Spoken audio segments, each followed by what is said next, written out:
فتعالى الله الملك الحق ولا تعجل بالقرآن من قبل أن يقضى إليك وحيه وقل رب زدني علما.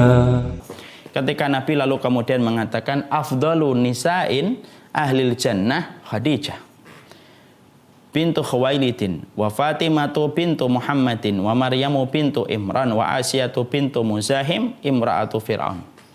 Maka kemudian tentunya kalau kita sudah membicarakan tentang wanita dengan berbagai macam sepak terjangnya yang luar biasa membentuk peradaban sampai akhirnya tegaknya kemenangan agama di atas muka bumi ini, sampai terciumnya syahdu iman di dalam hati kita ketika kita mengenal keimanan, berarti kita berkewajiban untuk kembali menghadirkan para wanita-wanita yang membentuk peradaban sebagaimana para wanita dulu telah memberikan kontribusi dengan memberikan anak-anak mereka membentuk peradaban gemilang pada kehidupan agama kita di waktu lampau.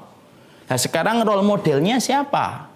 Lah role modelnya itulah yang kemudian kita dapati sebagaimana perkataan Rasulullah.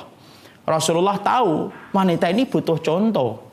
Wanita ini butuh role model untuk mereka ikuti. Kalau kemudian kita tidak mengetahui role model bagi kalangan wanita yang menjadi role modelnya itu nanti pastinya akan jatuh kepada artis Hollywood, artis Bollywood, artis mungkin Korea yang hanya disukai dan hanya dicintai hanya gara-gara parasnya, tidak lebih daripada itu. Makanya kemudian Rasulullah 1400 tahun yang lalu sudah memberikan role modelnya. Ini loh role modelnya yang harus kita ikuti, kita ambil apa pelajaran yang ada pada kehidupan mereka supaya kaum wanita itu mengerti apa yang sejatinya harus mereka ikuti supaya membentuk bagaimana mereka menjadi wanita yang akan menapaktilah sebagaimana para wanita-wanita ini telah diceritakan oleh Nabi menjadi penduduk surga. Dan Rasulullah SAW sudah menyampaikan ada 4 wanita penduduk surga yang disampaikan oleh Rasulullah. Bukan berarti 4 ini, karena termasuk Ibunda Aisyah itu juga salah satu wanita surga. Nanti kita akan ceritakan. Makanya kemudian yang kita jumpai di sini Rasulullah SAW lalu menyebutkan 4 role model yang menjadi imam bagi kaum Hawa itu 4. Yang pertama yang disebutkan oleh Nabi Khadijah bintu Khuwailidin. Khadijah bintu Khuwailid. Yang kedua Fatimah bintu Muhammad. Yang ketiga Imran, yaitu adalah Maryam bintu Imran. Yang keempat adalah Asiyah bintu Muzahim. Dan ini merupakan 4 yang menjadi role model kehidupan para wanita. Nah, sekarang kita bahas 4 role model ini telah disampaikan oleh Rasulullah di dalam hadis yang sahih. Sekarang mari kita bedah supaya kemudian kita mampu mendiagnosa di antara 4 wanita yang telah dijamin oleh Nabi dengan surga bagi kehidupan akhirat mereka, apa sifat yang memantaskan mereka itu masuk surga? Apa sifat yang sejatinya menjadikan mereka itu diridhai oleh Allah Subhanahu wa taala? Karena mengetahui tentang 4 sifat wanita ini pada dasarnya nanti masing-masing dari kita itu akan mengerti kita ini dimudahkan yang mana. Karena saya yakin mungkin ada di antara ibu-ibu ada yang mirip dengan kisahnya Maryam. Ada yang mirip dengan kisahnya Asiyah. Ada yang mirip dengan kisahnya Khadijah. Ada yang mirip dengan kisahnya Fatimah. Dan kita tidak bisa untuk kemudian mengharapkan wanita. Saya juga tidak mengharapkan ideal banget bahwasanya seluruh peserta itu nanti sebagaimana 4-4-nya ini. Enggak. Tapi wanita ini memiliki karakteristik yang berbeda-beda. Tetapi walaupun karakteristik mereka itu berbeda-beda, mereka tetap mendapatkan tiket untuk mendapatkan surganya Allah. Dan kita membahas 4 ini ditambah dengan Ibunda Aisyah supaya kemudian kita mengerti pada bagian mana kita itu nanti akan mencontoh yang betul-betul sesuai dengan kondisi dan keadaan kita. Sekali lagi saya sampaikan, innallaha qasamal a'mal kama qasamal arzak. Imam Malik itu berkata sesungguhnya Allah itu membagi amal sebagaimana Allah itu membagi rezeki. Dan pada amal-amal yang nanti kita kemudian sampaikan pada karakteristik-karakteristik yang nanti kita akan pelajari dari masing-masing wanita yang telah mendapatkan legitimasi surga dan telah mendapatkan tiketnya ke surga, kita ini mirip yang mana sih? Supaya betul-betul kita mampu untuk memantaskan diri kita sebagai salah satu wanita yang mirip dengan orang-orang yang telah dijadikan oleh Allah sebagai role model bagi kalangan kaum wanita, yaitu kaum Hawa. Maka inilah yang menjadikan kita ingin membahas sederhana. Sebenarnya role modelnya kehidupan 4 wanita ditambah dengan Aisyah yang dimiliki oleh Islam itu apa saja yang kita harus pelajari supaya kita memahami. Maka yang pertama. Sekarang kita melihat yang pertama yang disebutkan Nabi adalah Khadijah binti Khuwailid. Ada yang mengatakan penyebutan ini menunjukkan urutan keutamaan. Ada yang berkata semacam itu di antara para ulama. Ada yang mengatakan penyebutan kata Khadijah yang pertama tidak menjadikan itu menjadi urutan keutamaan. Karena urutan 4-4-nya itu utama.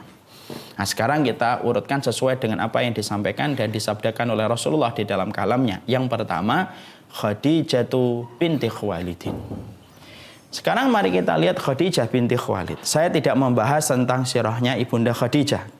Karena kalau kemudian kita membahas tentang sirahnya tentunya sangat panjang sekali dan kita membutuhkan waktu khusus. Kita akan mengambil beberapa kisah yang sangat terlihat dan sangat kuat dalam karakternya Ibunda Khadijah. Dan itu untuk mendiagnosa diri kita apakah kita memiliki sifat itu ataukah tidak. Dan kita tahu bahwasanya Ibunda Khadijah merupakan wanita yang dinikahi oleh Rasulullah yang pertama kali. Seorang janda dengan anak 2 dengan memiliki keistimewaan yang telah dicatat oleh para ulama dengan tinta emas. Untuk menggambarkan bagaimana sih kekuatan Ibunda Khadijah. Sampai Allah itu memberikan salam, sampai Rasulullah pun sampai kemudian Malaikat Jibril pun memberikan salam. Bisa nggak kita bayangkan ada seorang wanita berjalan di atas rendahnya dunia. Dia dalam kondisi masih menghirup nafas, tetapi Allah sudah memberikan salam dan Malaikat Jibril sudah memberikan salam.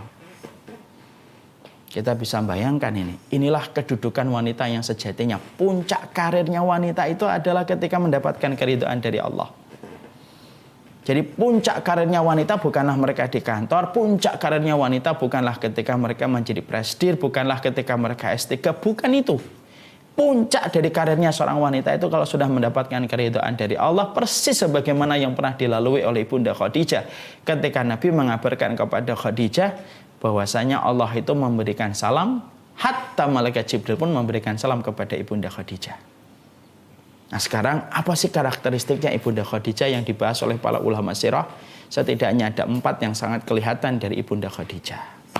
Yang tentunya ini menjadi role model kehidupan seorang ibu ketika mereka memiliki keluarga bersama dengan suaminya dan anak-anaknya. Yang pertama, Ibunda Khadijah itu merupakan salah satu wanita yang pertama kali masuk Islam. Berarti ini menunjukkan bahwasanya keutamaan yang luar biasa dari Ibunda Khadijah dan keutamaan yang mengikuti Ibunda Khadijah. Kita tentunya bisa memahami ya, Ibunda Khadijah bukan wanita yang ditakdirkan menghafalkan hadis dari Nabi. Mungkin banyak yang bertanya, kenapa yang menghafalkan hadis dari Nabi itu Ibunda Aisyah? Kenapa tidak Khadijah binti Khuwailid? Ya, padahal beliau lebih lama bersama dengan Rasulullah. Harusnya ketika Nabi di Mekah itu banyak hadis yang harusnya disampaikan oleh Khadijah binti Khuwailid. Nah, ini ada salah satu jawaban dari para ulama. Karena kondisi Ibunda Khadijah berbeda dengan kondisi Ibunda Aisyah ketika mereka menjadi istrinya Rasulullah. Ibunda Khadijah ketika menjadi istrinya Rasulullah itu berada pada tekanan yang luar biasa dan berada pada pressure yang luar biasa. Sehingga akhirnya karena tekanan luar biasa, gangguan yang luar biasa yang dirasakan oleh Nabi bersama keluarganya, itulah yang menjadikan Ibunda Khadijah tidak menghafalkan hadis dari Nabi Shallallahu Alaihi Wasallam. Ya, karena banyak sekali pertanyaan ini saya dapatkan, kenapa Ibunda Khadijah tidak meriwayatkan hadis dari Nabi ya Ustadz? Karena tugas yang diberikan oleh Nabi, tugas yang diberikan Allah, tugas yang diberikan Rasul kepada Ibunda Khadijah itu adalah tugas bagaimana beliau itu membantu dan mendukung Rasulullah. Bagaimana kemudian bersabar ketika melewati ujian yang datang bertubi-tubi kepada kehidupan dakwahnya Nabi. Dan kondisi di Mekah itu sangat berbeda dengan kondisi Nabi ketika sudah berada di Madinah. Pada kondisi itulah yang menjadikan akhirnya Ibunda Khadijah itu memiliki kelebihan yang tidak sama dengan kelebihan yang dimiliki oleh Ibunda Aisyah. Dan tadi saya sudah mengatakan, innallaha qassamal a'mal kama qassamal arzak. Allah itu membagi amal sebagaimana Allah itu membagi rezeki. Sama 4 wanita yang disebutkan Nabi menjadi role model bagi kehidupan kalangan wanita, mereka memiliki rezeki amal yang berbeda-beda satu dengan yang lainnya. Di mana kemudian ketika kita mengetahui itu, maka kita akan mengerti dan bijak menyikapi antara diri kita dan teman-teman kita, yang tentunya rezeki amalnya itu semuanya tidak sama dengan kita. Makanya Ibunda Khadijah itu keutamaannya adalah seorang wanita pertama yang beliau telah menerima Islam. Keutamaan yang kedua yang dimiliki oleh Ibunda Khadijah, yaitu adalah ketika Ibunda Khadijah itu menjadi seorang wanita, ya, menjadi wanita yang sangat tinggi keikhlasannya untuk menemani dakwahnya Rasulullah SAW. Ya, kita tidak pernah dapati bahwasanya tidak ada orang yang paling berkhidmah kepada Nabi sampai memenangkan hati Nabi SAW kecuali Ibunda Khadijah.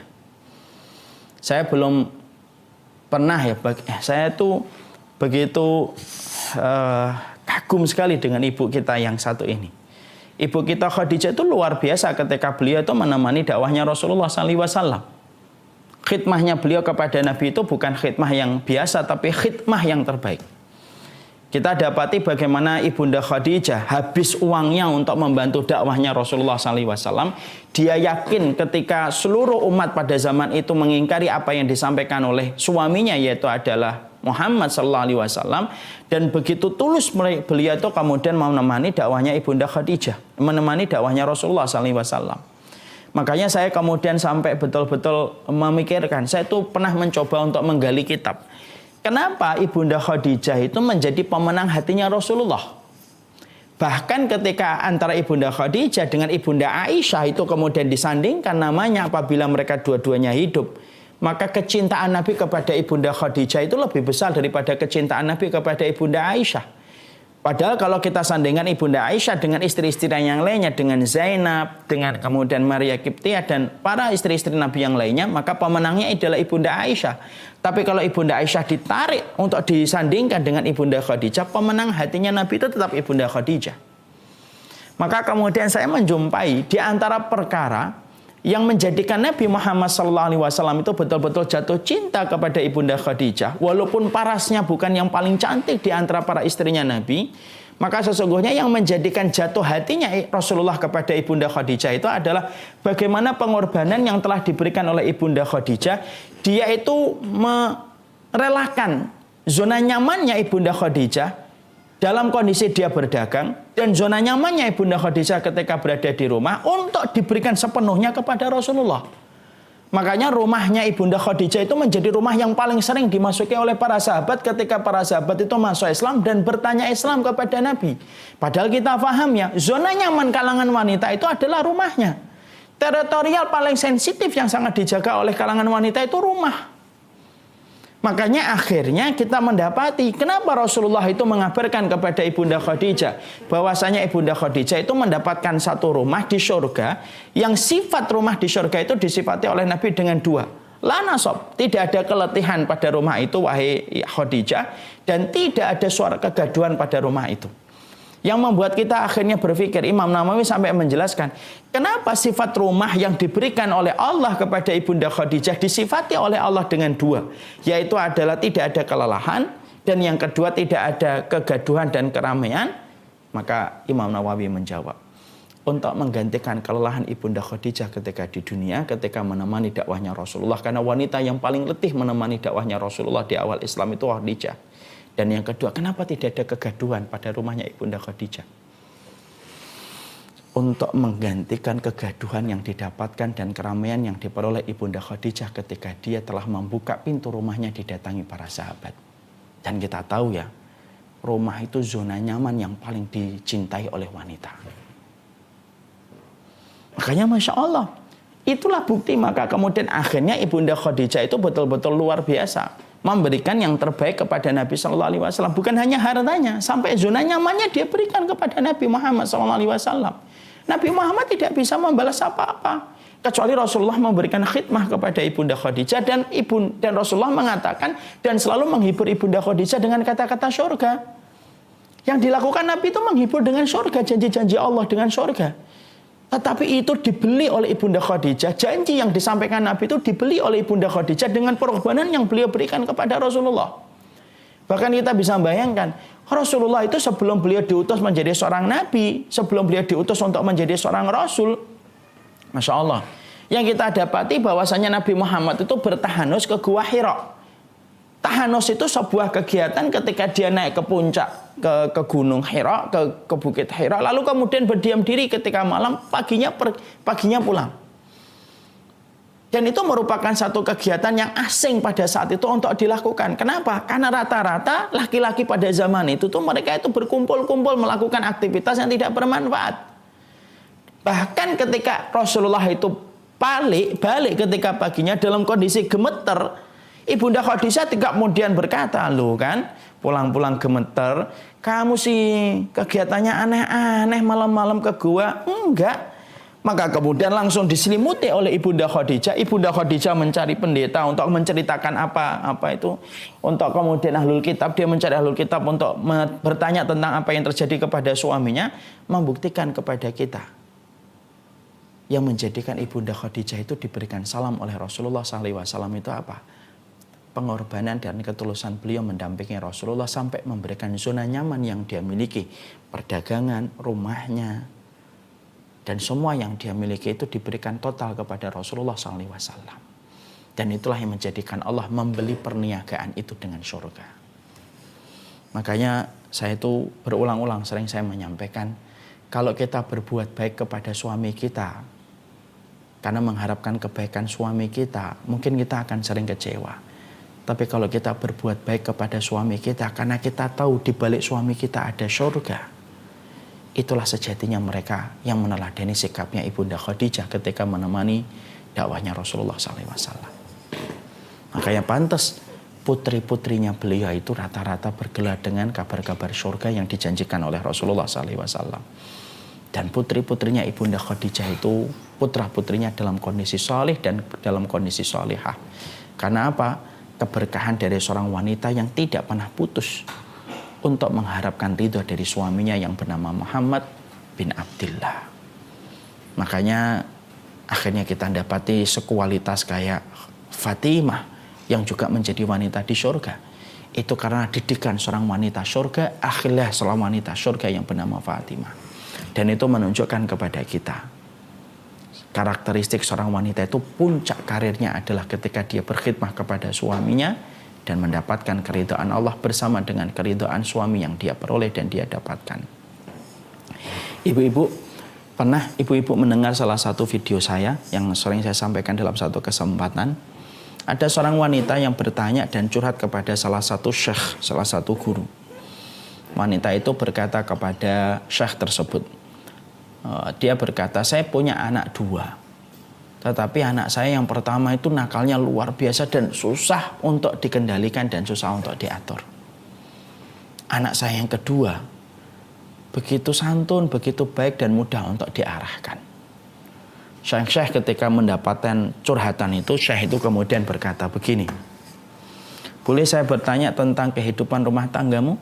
Boleh ya Syekh, silahkan. Apa yang kau ingin tanyakan dari saya? Supaya saya bisa mendapatkan jawaban dari pertanyaan saya. Syekh itu berkata, bagaimana kondisimu dengan suamimu pertama kali ketika kamu memiliki anak yang pertama? Maka kemudian sang wanita itu jujur karena ingin mengharapkan jawaban. Dia berkata, saya ketika memiliki anak yang pertama, kondisi kami ketika baru nikah banyak sekali gesekan, banyak sekali pertengkaran yang membuat kami dalam kondisi betul-betul luar biasa dalam pertengkaran kami. Dan terus terang akhirnya pertengkaran itu mengecewakan dia dan mengecewakan saya tentunya. Lalu kemudian akhirnya sang syekh melanjutkan pertanyaannya. Saya lanjutkan dengan pertanyaan yang kedua. Bagaimana kondisimu ketika memiliki anak yang kedua? Waktu saya memiliki anak yang kedua, Masya Allah, saya sudah mendapati bagaimana kondisi saya banyak sekali kemudian berbuat baik kepada suami saya. Kemudian saya sudah mulai tidak banyak pertengkaran dan lain sebagainya. Kemudian saya itu menjawab, itulah jawaban dari kenapa anakmu yang pertama dan yang kedua bisa berbeda. Kenapa anakmu yang pertama kondisinya sangat berbeda dengan yang kedua? Karena ketika kamu memiliki anak yang pertama, kamu tidak mendapatkan posisi hatimu di hati suamimu. Jadilah apa yang terjadi hari ini. Tapi ketika kamu memiliki anak yang kedua, kamu mendapatkan keridhaan dari suamimu ketika kamu sudah berusaha untuk mencari keridhaannya. Maka ketika kamu sudah mendapatkan ridho dari suamimu, maka ridho Allah itu pun bersama dengan dirimu. Maka ketika ridho Allah sudah turun, maka Allah membantumu untuk mendapatkan anak yang solih yang kamu dapatkan hari ini. Sebuah dialog sederhana, tapi dialog itu memberikan kepada kita pelajaran. Terkadang ada masalah yang kita hadapi dengan anak kita, karena ada salah satu hal, ini bukan satu-satunya, tapi salah satu hal di antara banyak hal yang ternyata kita belum beres di dalam tugas yang harusnya kita lakukan. Maka inilah yang menjadikan kita mengerti dan memahami kondisi Ibunda Khadijah. Ketika beliau dalam kondisi yang semacam itu, itulah yang menjadikan Allah membeli cash dan kontan. Seluruh pengorbanan yang diberikan oleh Ibunda Khadijah dibeli cash oleh Allah dengan sebuah rumah di surga. Dan itulah salah satu di antara wanita yang telah dijadikan oleh Allah sebagai role model bagi kehidupan kaum Hawa, yaitu tingkat pengorbanan Ibunda Khadijah. Kemudian yang ketiga, Ibunda Khadijah itu tentunya mendermakan hartanya di jalan Allah. Makanya disinilah kita akan menjumpai salah satu di antara sifatnya wanita itu bakhil. Itu sifat dasar wanita ketika mereka itu menggenggam harta. Makanya kalau kita meneladani apa yang dilakukan oleh Ibunda Khadijah, beliau mendermakan hartanya di jalan Allah. Dan sampai habis harta yang beliau miliki dan beliau peroleh selama perniagaan yang beliau lakukan sebelum menikah dengan Rasulullah Shallallahu Alaihi Wasallam. Nah, disitulah kita akhirnya mendapati juga sebuah pelajaran. Tidak semua yang kita sedekahkan itu langsung berbalik dengan kekayaan. Makanya saya tidak setuju kalau ada orang mengatakan sedekahlah kamu akan kaya. Siapa yang mengatakan sedekah itu kaya? Allah itu cuma mengatakan orang yang bersedekah diganti dengan rezeki, dan rezeki itu bukan hanya nominal. Dan harusnya sedekah itu bukan untuk dunia, rezeki sedekah itu untuk kehidupan akhirat yang lebih baik. Dan kita mendapatkan contoh dari Ibunda Khadijah, bagaimana beliau mendermakan hartanya. Seluruhnya di jalan Allah ketika beliau itu menjadi partner akhiratnya Rasulullah SAW. Makanya saya dulu berpikir ya, kenapa Rasulullah itu menikah yang pertama kali itu beliau mendapatkan janda. Beliau mendapatkan janda. Kenapa kok tidak langsung yang gadis yang langsung pinter sebagaimana Ibunda Aisyah? Tapi kenapa yang pertama kali itu adalah dengan seorang Khadijah? Padahal Allah mampu untuk mempertemukan Rasulullah SAW dengan jodoh yang betul-betul masih gadis, yang betul-betul punya kelebihan dengan berbagai macam halnya. Saya mendapati ada satu pernyataan dari ulama, karena litahammulil a'ba, karena sesungguhnya kenapa Rasulullah dipertemukan pertama kali pada pernikahannya yang pertama itu dengan seorang janda, karena Allah itu mengerti keberadaan janda itu tepat bagi Nabi Shallallahu Alaihi Wasallam. Karena sejatinya mereka mampu untuk memikul beban yang lebih berat daripada seorang gadis.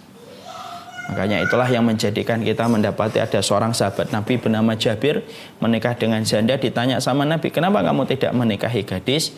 Maka pada saat itu Jabir berkata, ya Rasulullah, adik-adikku banyak, tanggung jawabku banyak. Makanya menikahi itulah yang menjadi rahasia kenapa Rasulullah itu pertama kali dinikahkan dengan seorang janda. Ternyata bukan hanya karena Rasulullah dilamar oleh Khadijah, bukan hanya itu. Tapi ada pelajaran besar ketika Allah itu menyampaikan sebuah kisah bertemunya Nabi dengan Ibunda Khadijah. Makanya akhirnya dengan seluruh pengorbanan yang diberikan oleh Ibunda Khadijah itulah yang kita dapatkan yang terbaik. Kemudian yang keempat, tetap beriman ketika yang lain itu ingkar. Makanya Ibunda Khadijah itu selalu menjadi partner terbaik untuk kehidupan Rasulullah SAW. Ya, dan itu kemudian ditunjukkan ketika kepadanya sebuah luar biasa, yaitu adalah dengan yang menyediakan yaitu surga khusus buat Ibunda Khadijah. Dan itu menjadikan kita akhirnya memahami tentang keutamaan yang dimiliki oleh Ibunda Khadijah.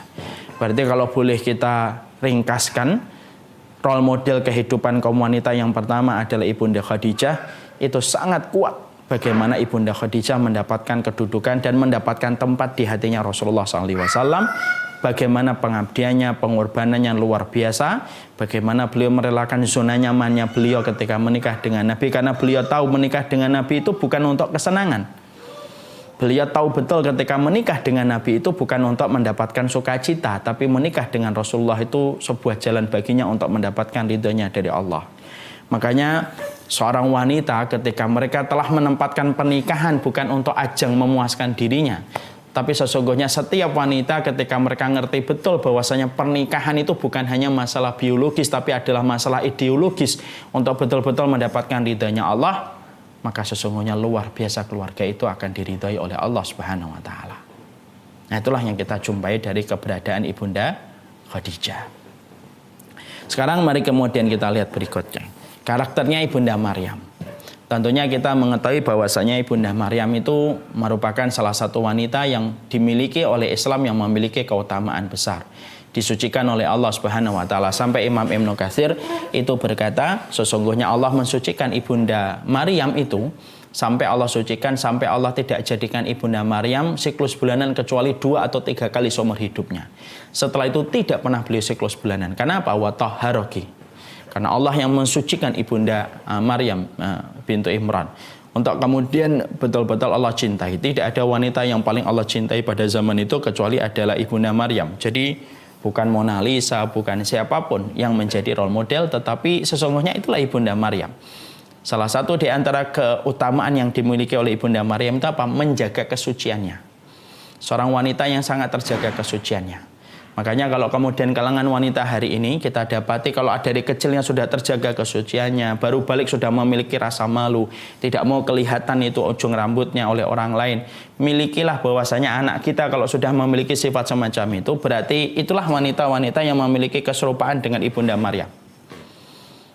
Pernah nggak kita jumpai anak kita kemudian minta turun atau kemudian hanya untuk membetulkan jilbabnya, minta diberhentikan motornya, itu beruntung bapaknya kasih waktu supaya anaknya membereskan kerudungnya, walaupun yang kelihatan cuma 3-4 rambut. Kenapa? Berarti wanita itu memiliki keutamaan sebagaimana keutamaan Ibunda Maryam yang sangat menjaga kesuciannya. Ya.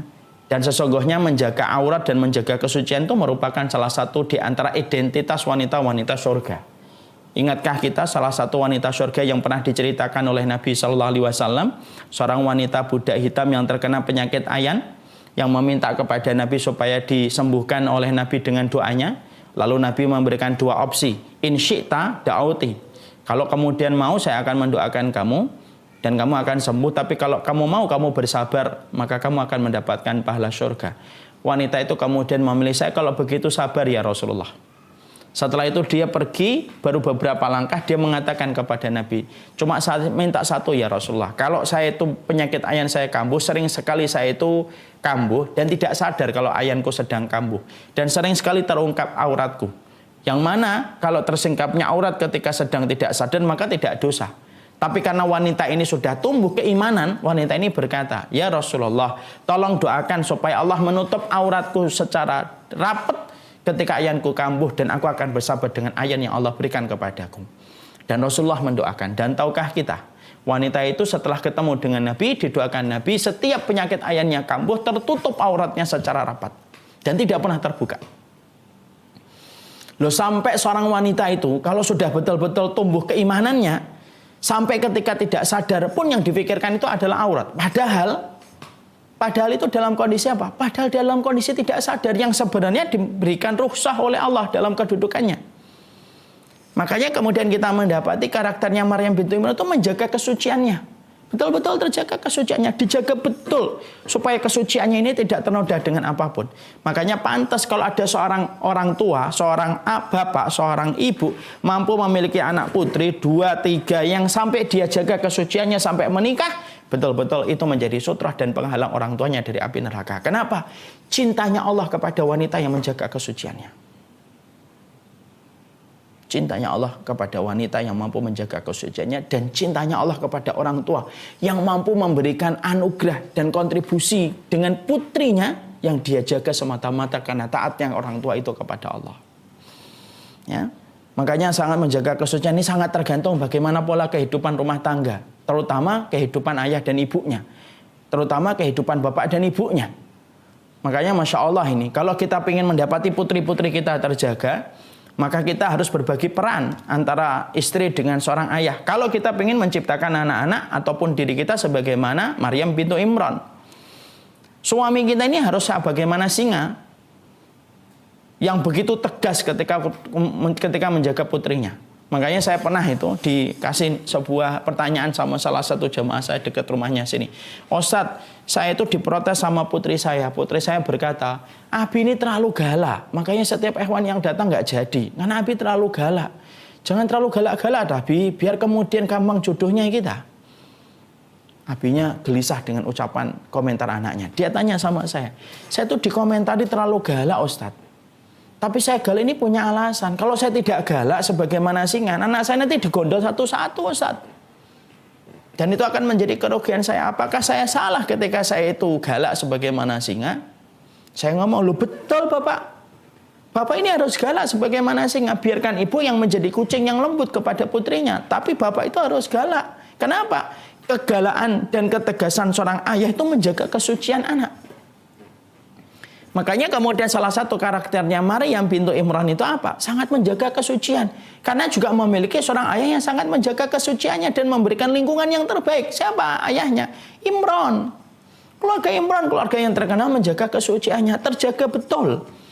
Makanya banyak sekali riwayat yang menerangkan bagaimana komitmennya Imran ketika kemudian menjaga Maryam supaya Maryam itu tetap Maryam itu betul-betul terjaga dari berbagai macam noda dan terjaga kesuciannya. Makanya wanita hari ini kalau kemudian menjadi seorang ibu, tidak akan mungkin kita itu akan melahirkan anak-anak yang taat kepada Allah ketika kita tidak mentaatkan diri kita. Salah satu ketaatan identitas penduduk surga itu masalah pakaian. Menjaga kesuciannya, menjaga auratnya betul-betul. Jangan dianggap remeh masalah pakaian bagi kalangan wanita. Kenapa? Pakaian itu masalah besar di hadapan Allah. Orang ketika meninggal dunia saja diatur pakaiannya, kain kafannya 3 lapis. Padahal meninggal dunia diatur. Bagaimana ketika memandikan tidak boleh melihat aurat-aurat vitalnya. Padahal dia sudah meninggal dunia. Kalau kita di dalam syariat ini memperlakukan wanita saja yang sudah melakukan jenazah yang sudah meninggal dunia, itu tetap terjaga auratnya, ditutupin auratnya, dikasih pakaian dengan kain kafannya, sampai sedetail itu padahal dia telah meninggal dunia, apalagi ketika masih hidup. Allah itu memperhatikan pakaian. Makanya Maryam bintu Imran itu terjaga kesuciannya, terjaga auratnya, terjaga sifatnya yang tidak pernah tersentuh oleh laki-laki, Masya Allah. Seorang perempuan yang sama sekali semenjak dia balik tidak pernah tersentuh dengan laki-laki yang bukan mahramnya. Dan itu keutamaan dari Maryam bintu Imran. Ditambah lagi kemudian bagaimana dia sabar dengan ujian yang Allah anugerahkan kepada Maryam. Ujiannya berat. Dia mengandung sebuah tugas yang berat, yaitu mengandung Isa. Yang mana pada saat itu dia tidak pernah tersentuh dengan laki-laki. Tapi ujian itu dilewati oleh Ibunda Maryam dengan begitu berat. Apa yang didapatkan oleh Ibunda Maryam? Celaan, hujatan. Padahal maaf ya, kekuatan perempuan untuk mendapatkan hujatan itu berbeda kualitasnya dengan laki-laki ketika mendapatkan hujatan. Kalau laki-laki mendapatkan hujatan itu lebih kuat dia menerima hujatan dan celaan. Kenapa? Karena laki-laki itu makhluk di luar, makhluk sosial, makhluk yang berinteraksi. Kalau mendapatkan hujatan dan celaan, dia lebih mampu untuk menerima hujatan dan celaan daripada kaum wanita. Tapi kita bisa bayangkan nggak? Bagaimana kita menjumpai seorang Ibunda Maryam, wanita yang mendapatkan hujatan, celaan ketika mendapatkan tugas dari Allah. Makanya kalau ada kalangan wanita hari ini meniti jalan kebenaran, mendapatkan hujatan, lalu dia tidak kuat, baru pakai jilbab sedikit, kemudian mendapatkan hujatan, dia lepaskan kembali jilbabnya, harusnya kembali merenungi tugas yang diberikan Allah kepada Ibunda Maryam.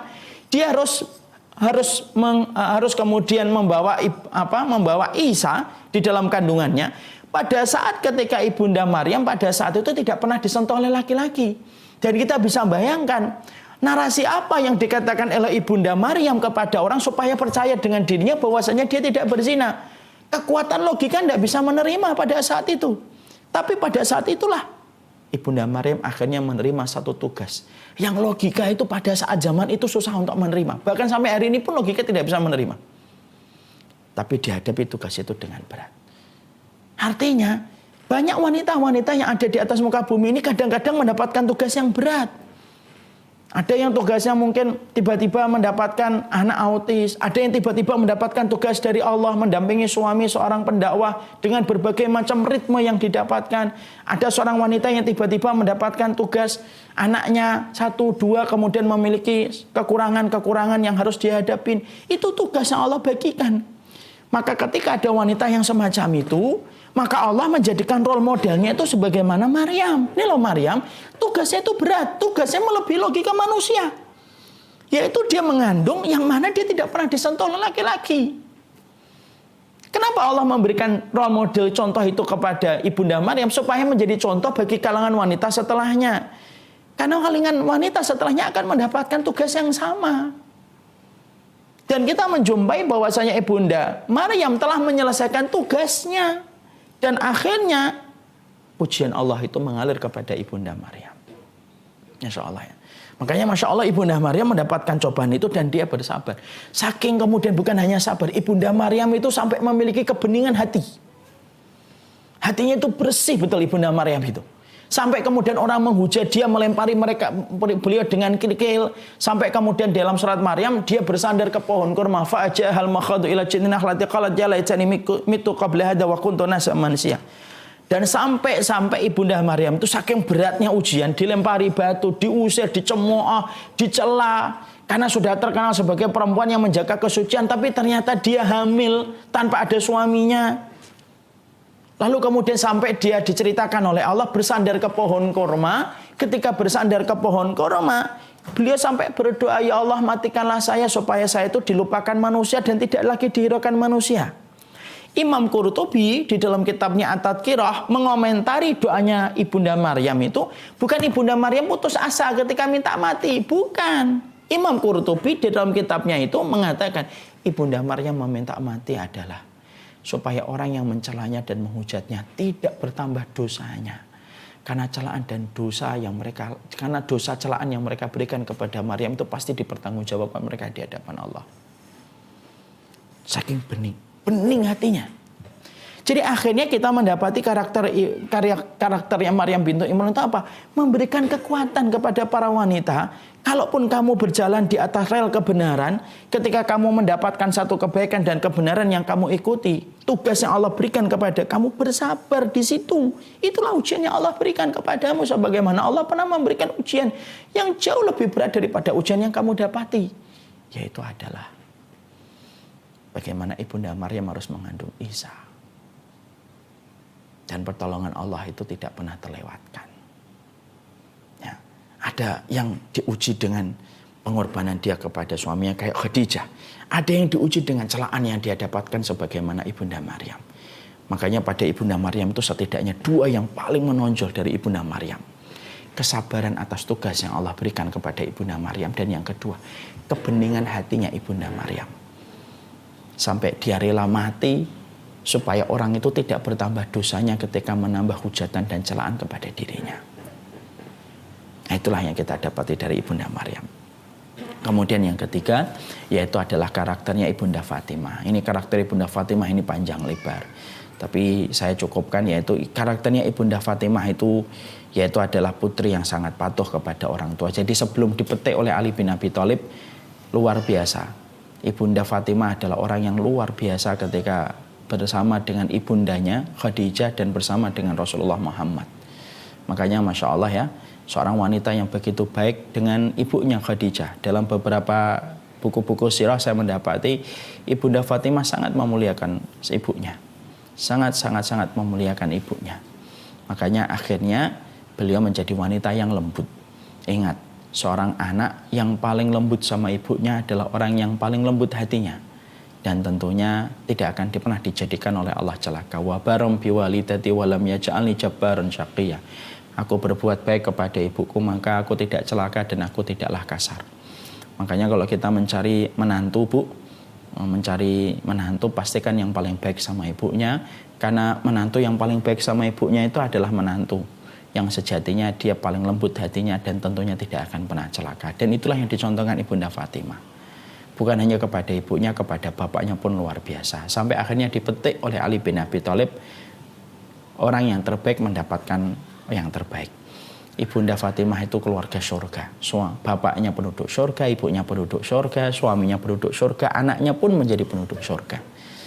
Padahal wanita ini menjadi wanita yang luar biasa, sangat patuh dan hormat kepada suaminya. cintanya kepada sunnah lebih besar daripada kepada dirinya sendiri. Makanya kan beliau pernah meminta pembantu kepada Nabi, tetapi justru Nabi berkata, maukah aku tunjukkan kepadamu sesuatu yang lebih baik daripada seorang budak? Ucapkanlah kalimat-kalimat takbir, tahmid. Yang sejatinya kalau kita minta pembantu meringankan beban pekerjaannya kok, tapi justru diberitahukan oleh Rasulullah dengan zikir. Disitulah kita akhirnya mendapati satu perkataan emas dari para ulama. Wahai wanita, kurangilah kesenanganmu di dunia supaya bertambah kesenanganmu di akhirat.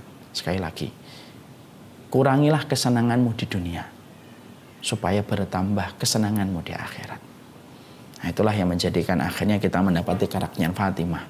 Jadi kalau seorang wanita role modelnya itu adalah ya baik sama orang tuanya, sabar terhadap orang tuanya. Saya menyampaikan, Bapak dan Ibu, sesungguhnya orang tua kita itu terkadang belum sama persepsinya sebagaimana yang kita pelajari. Tapi Allah jadikan orang tua kita terkadang tidak sama dengan apa yang kita pelajari, karena disitulah Allah ingin memberikan pelajaran supaya kita mendapatkan dan memetik arti kesabaran ketika kita berinteraksi dengan mereka. Kemudian yang keempat, karakternya Asiyah. Karakternya Asiyah ini Masya Allah ya, tentunya ada beberapa yang menjadi role model dalam kehidupan Asiyah. Keyakinannya kuat mempertahankan akidah. Wanita ini tidak tergiur dengan kedudukan harta, kemewahan, padahal suaminya itu kaya raya. Harusnya dia termasuk hak sosialita dalam kehidupan rakyat Mesir, tapi beliau tidak pernah ikut pada kegiatan yang sifatnya itu sia-sia. Wanita ini jangan dikira Asiyah itu lembut betul, padahal suaminya keras.